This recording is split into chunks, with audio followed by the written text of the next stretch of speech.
नमस्कार, मैं हूं नीलेश कुमार और आप देख रहे हैं पुरवैया डीएनए।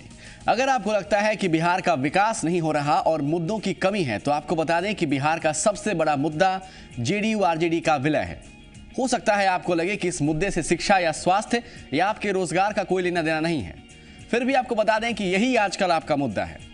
ये विलय कौन चाहता है इसकी जानकारी ठीक से हमारे खुफिया विभाग को भी नहीं है। बिहार के लालू यादव कहते हैं कि इसका फैसला उत्तर प्रदेश के मुलायम सिंह करेंगे। वो मुलायम सिंह जिनकी सरकार प्रशासनिक विफलता को लेकर कोर्ट से भी फटकार सुन रही है, वो तय करेंगे कि बिहार में कमान किसके हाथों में हो। भले ही उनकी सरकार खुद की जिम्मेवारी नहीं संभाल पा रही है, पर महाविलय उन्हीं का मुद्दा है। इधर नीतीश कह रहे हैं कि चुनाव की तैयारी कीजिए, विलय हो न हो। यानी कभी भी आरजेडी और जेडीयू एक दूसरे को बिहार के विकास में बाधक मानकर साथ छोड़ भी सकते हैं, और ऐसे में तमाम बयान जो विलय के पक्ष में दिए गए हैं उसका आप क्या करेंगे ये आप समझिए। दरअसल विलय आज की स्थिति को बयां करने के लिए बेहद सटीक शब्द है। बिहार में दलित और महादलित के बीच के अंतर का भी विलय करने की संभावना है। इससे क्या बदल जाएगा ये दलित और महादलित किसी को नहीं पता, यानी उनके मुद्दे भी विलय की कगार पर हैं। झारखंड में पुरानी सरकार में बालू घाटों की नीलामी हुई, नई सरकार में पुराने फैसले को बदल दिया गया। इस बीच जो बालू उठाए गए इस बीच में उसका हिसाब कौन देगा, ये भी एक किस्म का विलय ही है। झारखंड के स्कूलों में बच्चे उच्च शिक्षा से पहले स्कूल छोड़ दे रहे हैं, पर नेता नए स्कूल खोलने की घोषणा में व्यस्त हैं।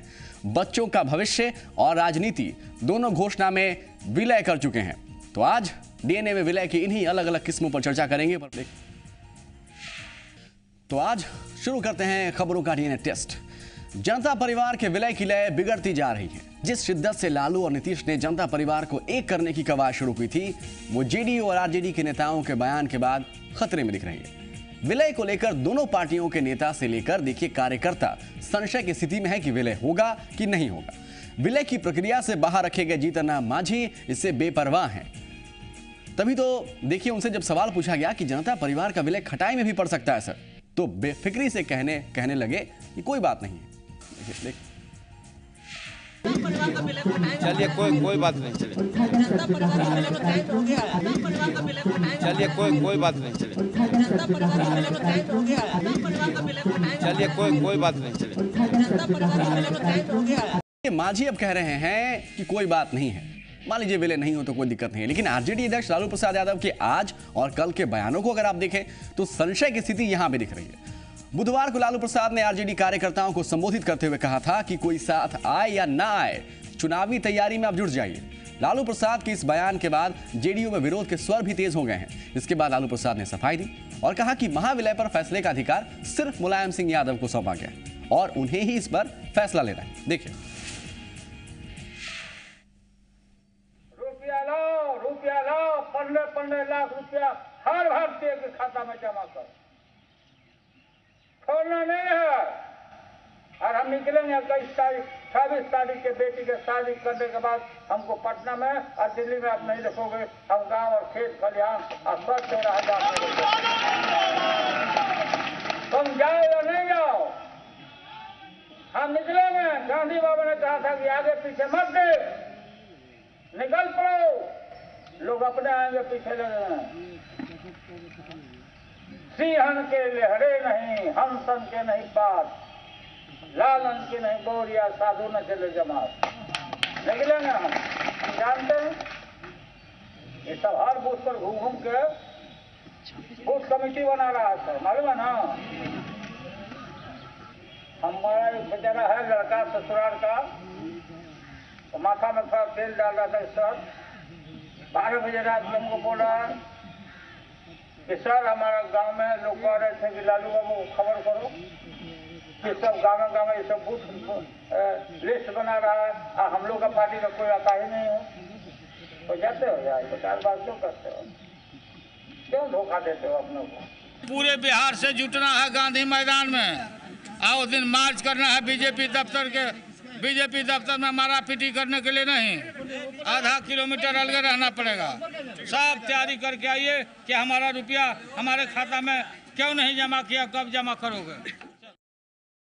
तो इसमें देर नहीं है। मुलायम सिंह जी इस दिशा में काम कर रहे हैं, लोगों से संपर्क स्थापित भी कर रहे हैं, डिस्कस भी कर रहे हैं सारा चीज को।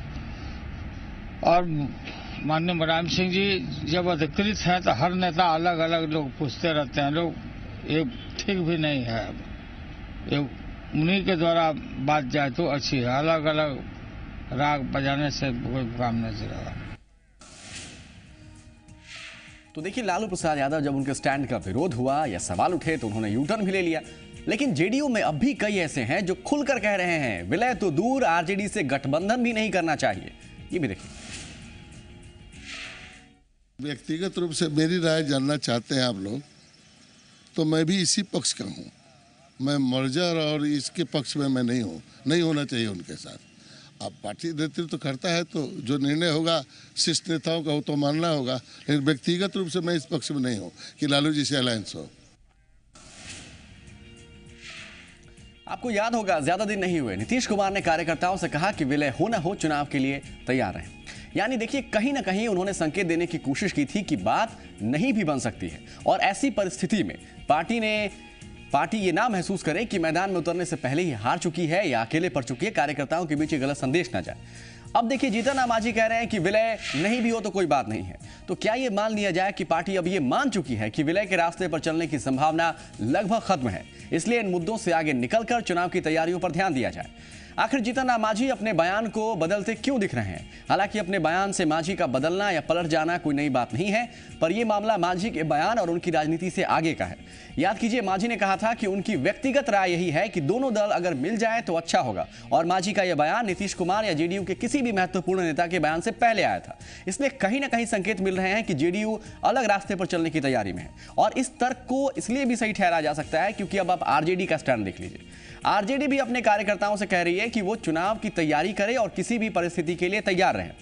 तो क्या ये मान लिया जाए कि सहमति बनाने की हर कवायद में कुछ ऐसे मुद्दे सामने आ रहे हैं जिस पर दोनों दलों की राय एकदम मुख्तलिफ है, एकदम अलग है? ये ठीक है कि दो दलों का विलय करने के रास्ते में अड़चनें भी आ सकती हैं, पर आरजेडी जेडीयू के विलय में सबसे अहम बात यह है कि दोनों दलों के अंदर से विरोध का सिलसिला थमने का नाम नहीं ले रहा, बल्कि कहीं खुलकर विरोध हो रहा है। इसी कड़ी में एक और उदाहरण सामने है। गौतम सिंह जेडीयू के विधायक हैं, छपरा के मांझी इलाके से आते हैं। वो कह रहे हैं कि विलय तो दूर की बात है, आपस में समझौता तक मंजूर नहीं है और ये लिस्ट लंबी है। तो क्या यह भी मान लिया जाए कि दोनों दलों के अंदर विरोध के स्वर अब इतने तेज हो चुके हैं कि शीर्ष नेतृत्व चाहकर भी एक दिशा में आगे बढ़ नहीं पा रहा? और अगर आप शीर्ष नेतृत्व की भी बात कर लें तो लालू कह रहे हैं कि देखिए, अधिकृत बयान मुलायम सिंह देंगे, यानी लालू का भरोसा मुलायम पर है और मुलायम किसी भी परिस्थिति में राजनीतिक प्रयोग के लिए सीधे तौर पर जिम्मेवारी लेने को तैयार होंगे, ऐसा मुमकिन दिखता नहीं है। तो सवाल है कि आगे क्या होगा? क्या लालू प्रसाद यादव को भी लग रहा है कि नीतीश के साथ जाना घाटे का सौदा साबित हो सकता है, इसलिए वो हर बार गेंद मुलायम सिंह के पाले में डालकर निकलने की कोशिश कर रहे हैं? आने वाले कुछ दिनों में आरजेडी के बयान से ये बिल्कुल स्पष्ट हो जाएगा, थोड़ा इंतजार करना होगा। आगे बढ़ते हैं। बिहार की राजनीति जाति की धुरी पर घूमती है, ये एक सच्चाई है। सवाल है कि महादलितों की एक अलग कैटेगरी बनाकर नीतीश कुमार ने जो राजनीतिक सफलता पाई, क्या उसमें बदलाव की तैयारी है? संकेत कुछ इसी तरीके के मिल रहे हैं, एक रिपोर्ट दिखा रहे हैं। दलितों के बीच जिस सियासी लकीर को खींचकर नीतीश कुमार बिहार की सत्ता को साधने में सफल हुए, क्या उस लकीर को मिटाने की कोशिश हो रही है? ये सवाल इसलिए क्योंकि जेडीयू की रणनीति में बदलाव के संकेत मिल रहे हैं। जिस 32% महादलित वोट के सहारे नीतीश कुमार लगातार कामयाब होते रहे, उससे मांझी इत्तेफाक नहीं रख रहे। आप लोग यदि सतर्क रहिएगा, आप लोग जो राजनीतिक मुद्दा है उसको हाथ में रखिएगा, तो अगला आने वाला जो बिहार का मुख्यमंत्री होगा वो निश्चित रूप में शेड्यूल कास्ट का व्यक्ति होगा और उसके हाथ में रहना चाहिए। सवाल यह है कि क्या मांझी का बयान उनका व्यक्तिगत बयान है या पार्टी को भी लगने लगा है कि नई लड़ाई के लिए नई शुरुआत की आवश्यकता है? जेडीयू आरजेडी के साथ मिलकर बीजेपी का मुकाबला करना चाहती है, पर आरजेडी नीतीश के इस कदम का विरोध करती रही है। इसकी एक वजह यह भी है कि जिस 20% वोट को लालू प्रसाद का पक्का समर्थक माना जाता रहा, उस तिलिस्म को तोड़ने में नीतीश कुमार इसी समीकरण के सहारे सफल हुए और इस बात की कसम आरजेडी नेताओं की जुबान पर आ ही जाती है। इंडिविजुअल का हमारा पसंद कार्यक्रम से होगा, सिद्धांत से होगा। जो पासवान को छाट दिए हैं, दलित महादलित करके पासवान केवल छट गए और रह गए, वो सबको एक होना चाहिए। दलित सब एक है। दलित और महादलित के मुद्दे पर आरजेडी और मांझी एक सुर में बोल रहे हैं। तो क्या ये मान लेना चाहिए कि मांझी का बयान सिर्फ उनकी सोच नहीं, बल्कि आने वाले चुनाव में पार्टी इसी फॉर्मूले के साथ मैदान में उतर सकती है, क्योंकि आरजेडी के साथ दो समस्याएं हैं। दलित बनाम महादलित की स्थिति में आरजेडी अपने जनाधार को वापस पाएगी कैसे, और जेडीयू की लाइन पर चलने पर वो जेडीयू से अलग कैसे दिखेगी। इसलिए शायद पहली बार मांझी का बयान उनकी सोच से ज्यादा पार्टी की रणनीतिक तस्वीर साफ करता दिखता है। साकेत कुमार और अमित झा के साथ ब्यूरो रिपोर्ट, जी मीडिया। ये सच है कि महादलित की श्रेणी बनाकर नीतीश कुमार ने लालू यादव की राजनीतिक काट ढूंढने में कामयाबी पाई। पर अब क्योंकि दोनों दलों के साथ आने की बात है, तो सवाल उन नीतियों को लेकर या उन फैसलों को लेकर उठ रहे हैं जो दोनों दलों को एक दूसरे से अलग करते हैं। दलित महादलित के मुद्दे पर आरजेडी नाराज है।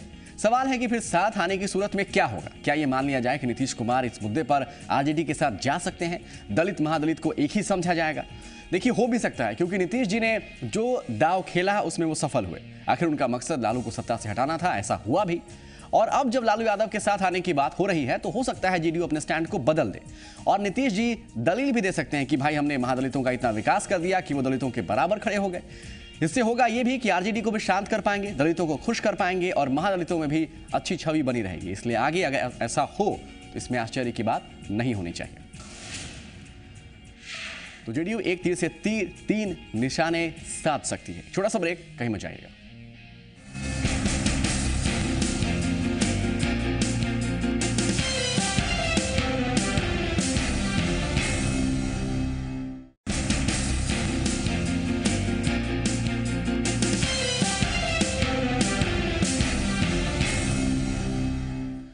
गणतंत्र दिवस पर धर्मनिरपेक्षता पर मचे बवंडर से बिहार की राजनीति भी अछूती नहीं है। सत्ता की दौड़ में शामिल राजनीतिक दलों ने धर्मनिरपेक्षता को कभी न कभी अपना ब्रह्मास्त्र बनाया। अब उसी सेक्युलरिज्म के मुद्दे पर राजनीतिक दलों के बीच एक बार फिर नई बहस छिड़ी हुई है। देखिए,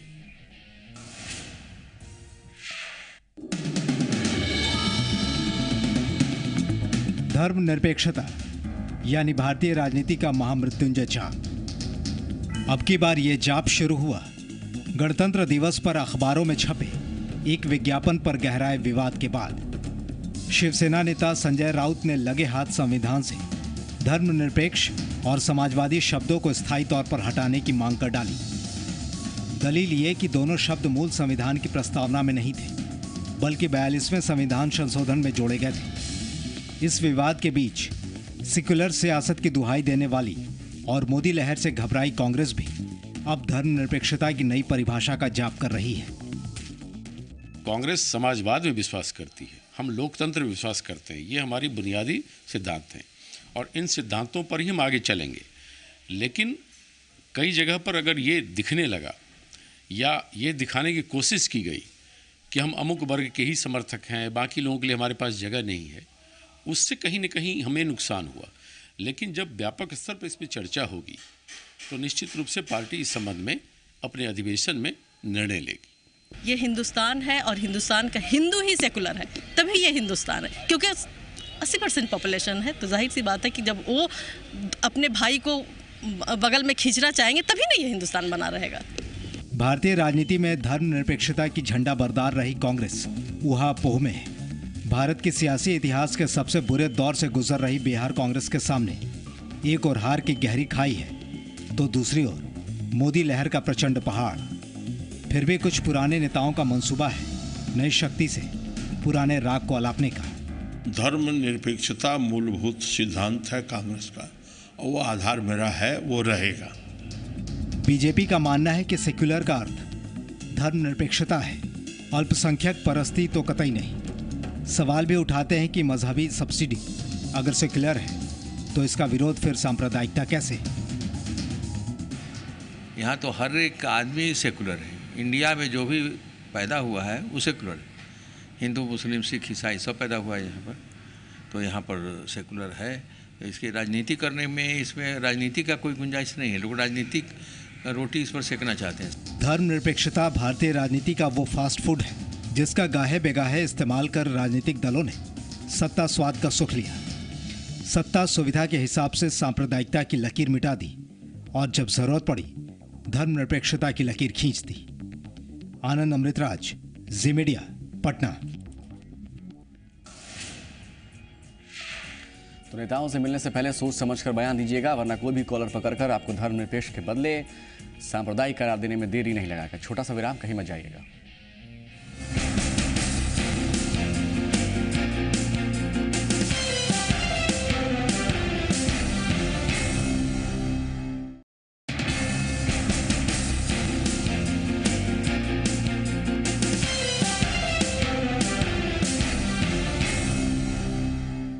झारखंड में बालू का मामला एक बार फिर गरमाया हुआ है। रघुवर सरकार ने रांची और खूंटी में बालू की बंदोबस्ती को रद्द कर दिया, जिसके बाद दूसरे जिलों में भी देखिए इसे रद्द करने की कार्रवाई चल रही है। सरकार के फैसले के बाद कुछ संगठनों की ओर से विरोध के स्वर भी सुनाई दे रहे हैं। देखिए,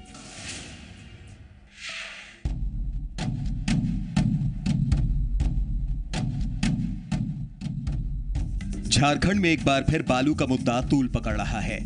सरकार ने रांची और खूंटी जिले में बालू की बंदोबस्ती को रद्द कर दिया है। खान विभाग की तरफ से फरवरी में पंचायतों के जरिए से बालू घाटों की नए सिरे से बंदोबस्ती कराने का आदेश दिया गया है। जिन जिलों में नीलामी हो चुकी है वहां भी अब आगे की कार्रवाई की जा रही है। सरकार की तरफ से कहा गया है कि बिना पर्यावरण स्वीकृति के बालू घाटों से बालू का उठाव नहीं हो सकता।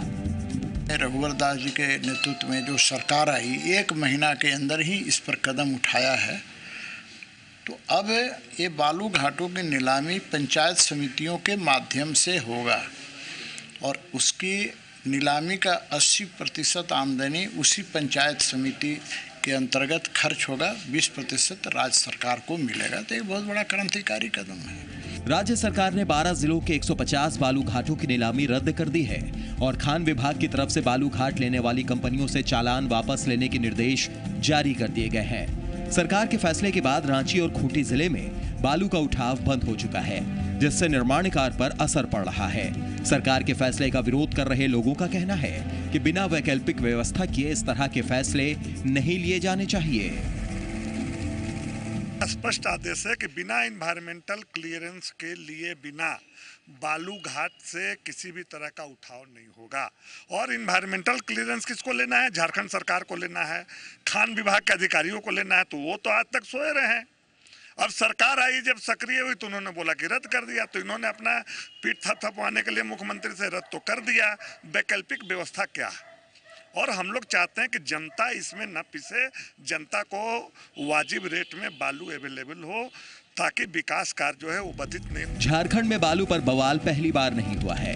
इसके पहले भी हेमंत सरकार के दौरान कॉर्पोरेट घरानों को बालू घाट देने के फैसले का विरोध हो चुका है। अब देखना है पुराने विरोध से सबक लेकर रघुवर सरकार ने जो कड़े फैसले लेने के संकेत दिए हैं वो कितना सफल होता है। आशुतोष सिन्हा, जी मीडिया, रांची। तो आज यही सब था। डीएनए देखने के लिए बहुत बहुत शुक्रिया। एक छोटा सा विराम, कहीं मत जाइएगा। आपके शहरों की खबर के साथ आ रहे हैं सैयद हुसैन।